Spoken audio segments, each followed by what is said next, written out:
అందరికీ వందనాలు. మన ప్రభువును మన రక్షకుడైనటువంటి యేసుక్రీస్తు వారి యొక్క నామంలో మీ అందరికీ శుభోదయం. ఈ వేకువజామున ఉదయకాలమున లేచి ప్రార్థన చేస్తూ ఉన్నారా? దేవునిని వెతుకుతూ ఉన్నారా?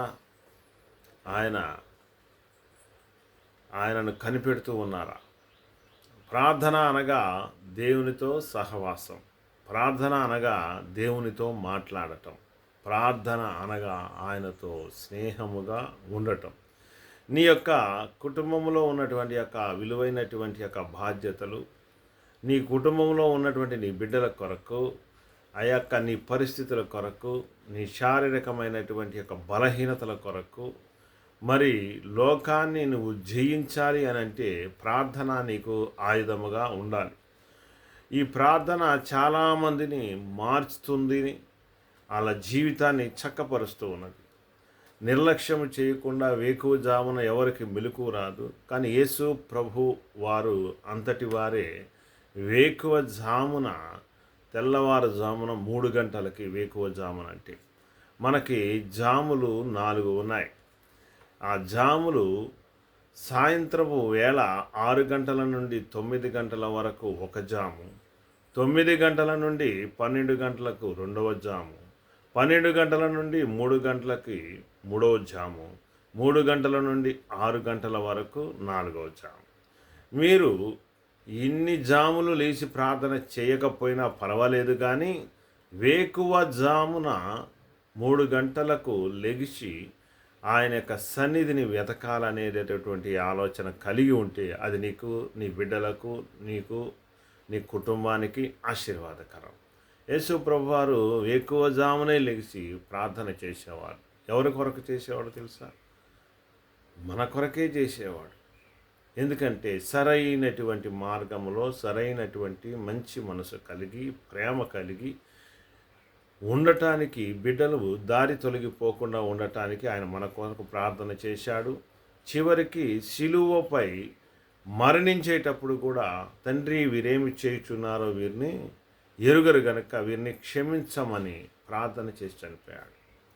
ఆ క్షమించేటటువంటి మనస్తత్వము కలిగినటువంటి ఆ యేసయ్యను నీవు మనసులో పెట్టుకొని నీ యొక్క చింత యావత్తును ఆయన మీద వేసి, అయ్యా నా బిడ్డలు, అయ్యా నా కుటుంబం, అయ్యా నా పరిస్థితి ఏంటి అనేటటువంటి ఆలోచన, కన్నీరు మనుషుల ఎదుట కారవకుండా ఆ యొక్క దేవుని ఎదుట నువ్వు మ్రోకరించి ప్రార్థన చేయగలిగి చెప్పగలిగితే దేవుడు చక్కని సమాధానం నీకును, నీ బిడ్డలకును, నీ కుటుంబానికి దయచేయగలిగినటువంటి గొప్ప దేవుడై ఉన్నాడు. యోహాను రాసినటువంటి సువార్త 17వ అధ్యాయం 9వ వచనంలో అంటూ ఉన్నాడు కదా, యెహోవా వారి కొరకు ప్రార్థన చేయుచున్నానని తండ్రికి విన్నవిస్తూ ఉన్నాడు. దేవుడు, నేను వారి కొరకు ప్రార్థన చేయుచున్నాను, లోకము కొరకు ప్రార్థన చెయ్యటలేదు. నీవు నాకు అనుగ్రహించిన వారు నీవారై ఉన్నారు, వారు నీవారై ఉన్నందున వారి కొరకే నేను ప్రార్థన చేయుచున్నాను. చూడండి, చక్కగా యోహాను రాసినటువంటి సువార్త 17వ అధ్యాయము 9వ వచనం చక్కని వివరమైనటువంటి మాటలు ఇస్తూ ఉన్నాడు. అంటే అంతటి పరలోకములో ఉన్నటువంటి ఆసీనుడైనటువంటి దేవుడు భూలోకానికి వచ్చి మన చేత దెబ్బలు తిని, మన చేత వేయించుకొని ఆ శిలువ మానవుడిపై ఎక్కి చనిపోయే స్థితిలో కూడా దేవుడు మన కోసం ప్రార్థిస్తూ ఉన్నాడు.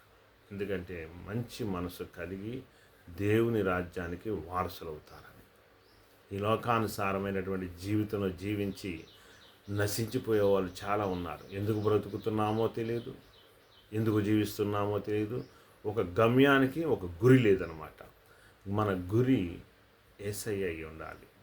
ఆయన చూపించినటువంటి మార్గంలో నీవును, దేవుడు నీకు ఇచ్చినటువంటి బిడ్డలను నడిపించి ఆయన ఇచ్చే ఆశీర్వాదం పొందాలంటే వేకువ జామున లెగిసి నీ కుటుంబము కోసం, నీ బిడ్డల కోసం, నీ యొక్క ఉద్యోగము కోసం, నీ యొక్క చేతి పని విషయమై ప్రార్థన చేసి ఆయన దగ్గర జవాబు తీసుకొని నీలో ఉన్నటువంటి చెడు హృదయాన్నంతా బయట పారవేసి శుద్ధ హృదయముతో నువ్వు ప్రార్థన చేసిన ఎడల ఆయన నీ మనవి ఆలకించి నీ ప్రార్థనకు జవాబు దయచేస్తాడు. దేవుడు ఈ కొద్ది మాటలు పరలోకములో ఉన్నటువంటి యెహోవా యొక్క తండ్రి యొక్క సన్నిధిలోను దీవించి, ఆయన మన కొరకు పంపించినటువంటి ఆయన ప్రియకుమారుడైనటువంటి మన రక్షకుడైనటువంటి యేసుక్రీస్తు ప్రభు వారి యొక్క నామములో, మన కొరకు ఇక్కడ నియమించినటువంటి పరిశుద్ధాత్ముడి యొక్క నామములో ఈ యొక్క మాటలు దీవించి ఆశీర్వదించును గాక. ఆమేన్. God bless you. మీ అందరికీ వందనాలు.